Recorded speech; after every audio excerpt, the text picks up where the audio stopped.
I'm the best. And I can take it more than anybody. You know, I borrow money all over this neighborhood, left and right, from everybody. I never paid them back, so I can't borrow no money from nobody no more, right? You guys get to be a Secret Service man. What? I was just curious, because I thought maybe I'd make a good one. Robert De Niro's filmography isn't just a collection of movies, it's a masterclass in the evolution of American cinema. From the gritty streets of New York to the glittering casinos of Las Vegas, these 12 films represent more than just career highlights. They're landmarks that changed how we think about storytelling on screen. In this journey through De Niro's essential watch list, we'll explore works that redefined their genres and push the boundaries of what cinema could achieve. Each film here carries his unmistakable mark, that rare combination of raw intensity and nuanced craft that has influenced generations of actors and filmmakers. Join us as we dive deep into these masterpieces that De Niro himself considers essential viewing. Films that don't just entertain, but challenge, provoke, and remind us why we fell in love with movies in the first place. Raging Bull, 1980. In the opening sequence of Raging Bull, Jake LaMotta stands alone in the ring, shadow boxing in slow motion, his movements almost balletic against the haze of ring lights and cigarette smoke. It's a moment that captures the raw poetry of boxing while foreshadowing the isolation that defines LaMotta's journey. Scorsese's decision to shoot in black and white transforms the film into a stark character study, where every drop of sweat and blood carries the weight of classical tragedy. The fight sequences rewrite the language of sports cinema. Scorsese's camera moves like a dancer, floating and weaving through the ring as combinations land with brutal intimacy. The sound design strips away crowd noise during key moments, leaving only the primal sounds of leather on flesh and labored breathing.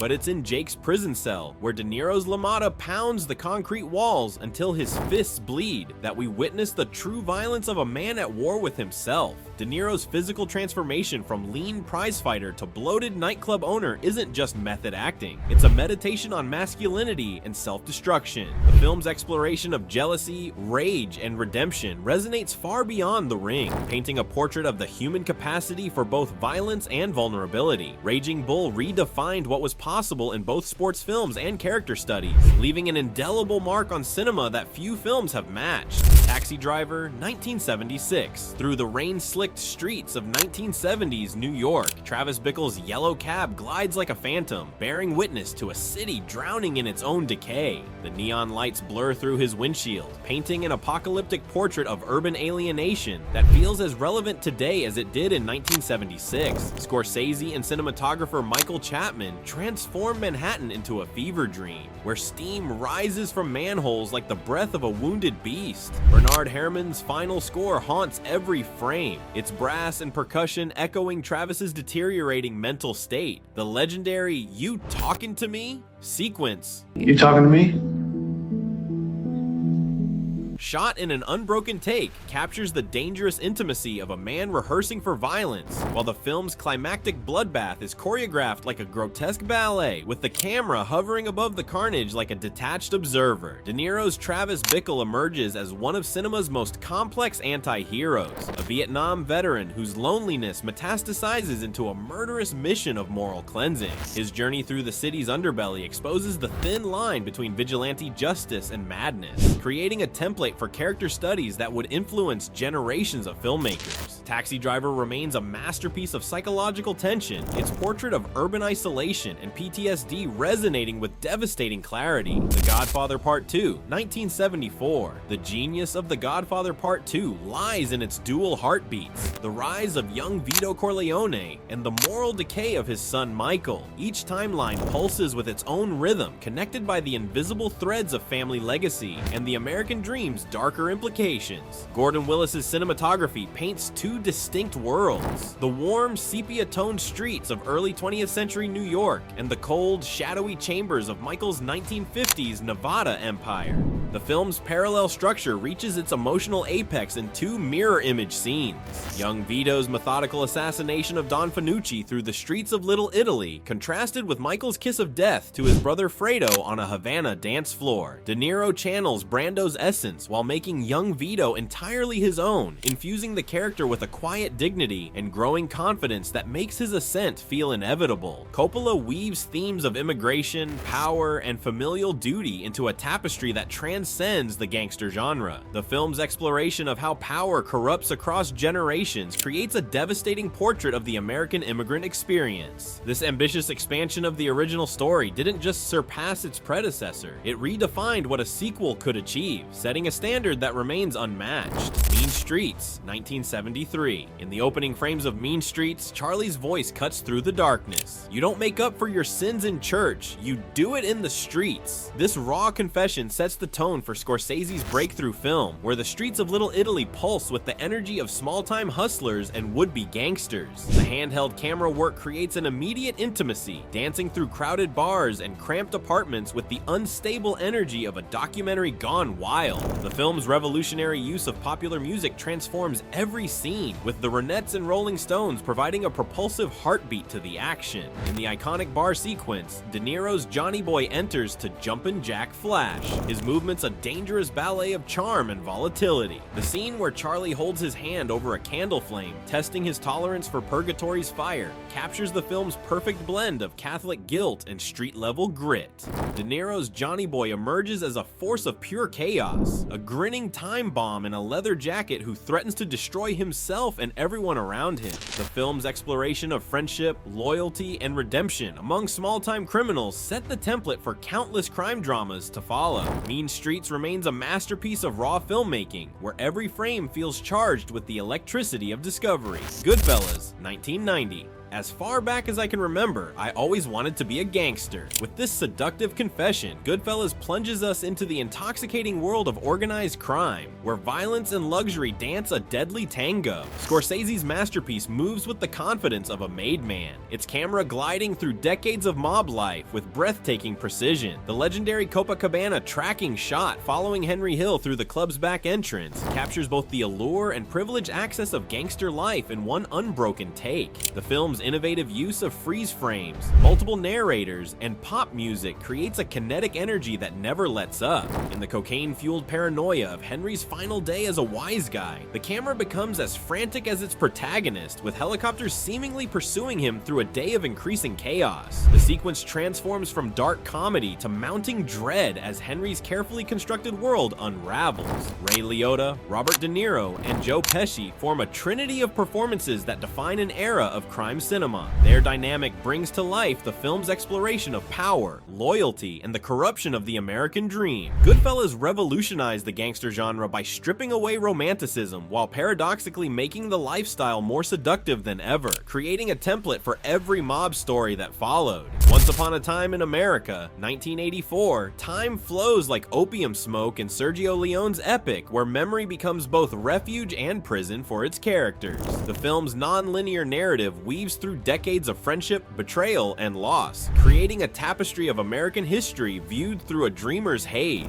Ennio Morricone's haunting score, anchored by the melancholic pan flute theme, transforms every scene into a meditation on time and regret. The film's most powerful moments exist in its quieter spaces. Young Noodles watching through a bathroom peephole, his voyeuristic gaze capturing both desire and innocence. The elderly Noodles in the opium den, seeking escape in both drugs and memories. These scenes, bathed in amber light and heavy shadows, carry the weight of lives lived and opportunities lost. De Niro's performance spans decades, each version of Noodles carrying the accumulated weight of his choices.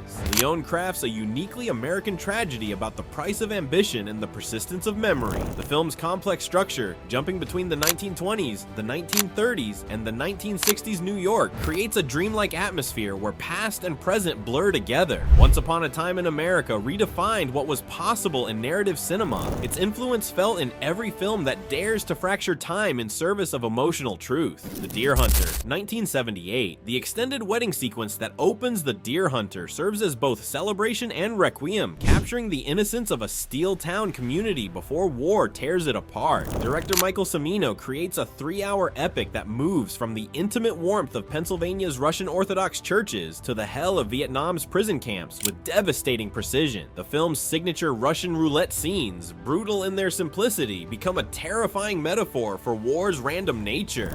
Vilmos Zsigmond's cinematography contrasts the misty mountains of Pennsylvania with the humid chaos of Vietnam, while the recurring strain of Can't Take My Eyes Off You transforms from joyful celebration to haunting reminder. The film reaches its emotional crescendo in the final scene, where survivors gather to sing God Bless America in a moment of broken grace that speaks volumes about trauma and resilience. De Niro leads an ensemble cast that includes Christopher Walken and John Savage, each performance adding layers to the film's exploration of friendship and survival. Their characters' journey from steel mill workers to soldiers to damaged survivors creates an unflinching portrait of war's impact on small-town America. The Deer Hunter forever changed how Vietnam was portrayed in cinema, its influence felt in every war film that followed.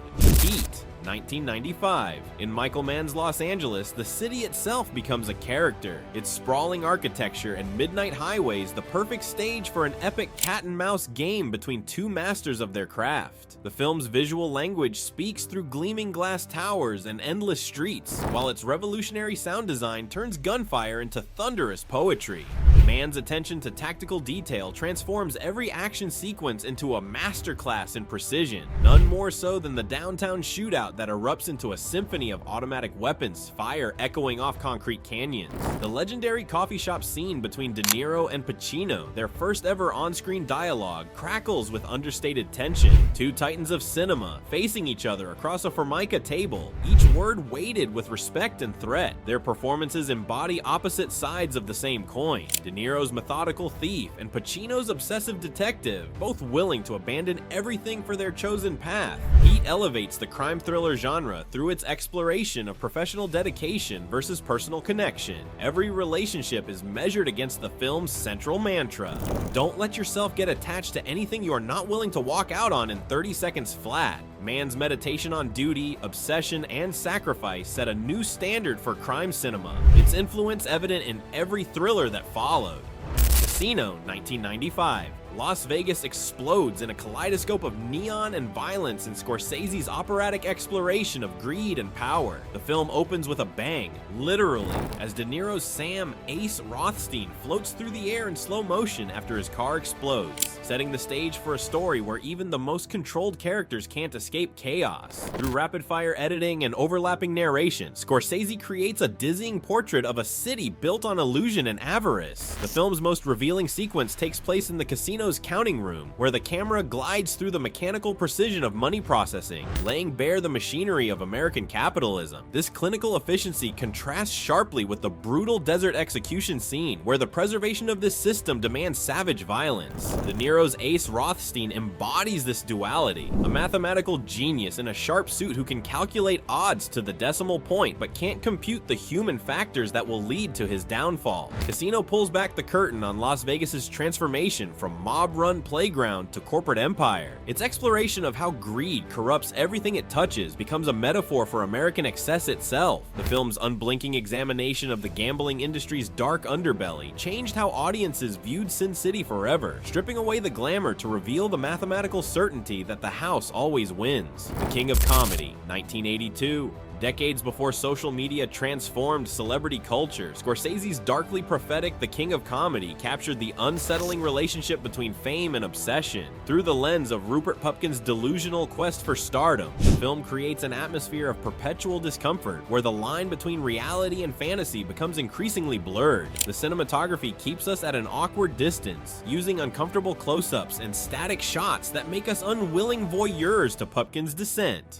In Rupert's basement, meticulously decorated as a talk show set complete with cardboard celebrities, we witness the most haunting scene of manufactured reality. His practiced monologues to an imaginary audience reveal both the pathetic and frightening aspects of his character. De Niro's brilliant performance as Pupkin creates a character more unsettling than any traditional villain, a man whose relentless optimism masks a complete disconnection from reality. The film's exploration of celebrity worship and the cost of fame feels more relevant today than ever. Pupkin's declaration that better to be king for a night than schmuck for a lifetime echoes through our current era of viral fame and instant celebrity. The king of comedy stands as a chilling prophecy of our obsession with fame and validation, its insights growing sharper with each passing year. The Mission, 1986. Against the mist-shrouded mountains of colonial South America, Roland Joffé crafts a masterpiece about redemption and faith that resonates with ethereal power. The film opens with an unforgettable image, a crucified priest sent over Iguazu Falls, his body dwarfed by the massive cascades. Chris Menges' cinematography captures both the overwhelming beauty of the jungle and the intimate humanity of its inhabitants, while Ennio Morricone's score weaves native instruments with classical arrangements to create one of cinema's most haunting soundtracks. The sequence where De Niro's Rodrigo Mendoza, a former slave trader, drags his armor and weapons up the falls as penance becomes a wordless epic of physical and spiritual transformation. Each painful step up the cliff face speaks volumes about guilt and redemption. The moment when a native cuts away his burden, offering forgiveness he cannot give himself, achieves a transcendent power rarely captured on film. De Niro's performance as Mendoza traces an arc from mercenary to missionary with subtle grace, his transformation made more powerful by its restraint. The film's exploration of faith, colonialism, and the price of redemption creates a complex moral tapestry that defies easy answers. The Mission stands as a testament to cinema's ability to tackle profound spiritual and ethical questions while never losing its human heart. A Bronx Tale, 1993. In his directorial debut, De Niro crafts a coming-of-age story that views the familiar territory of Italian-American life through a fresh lens.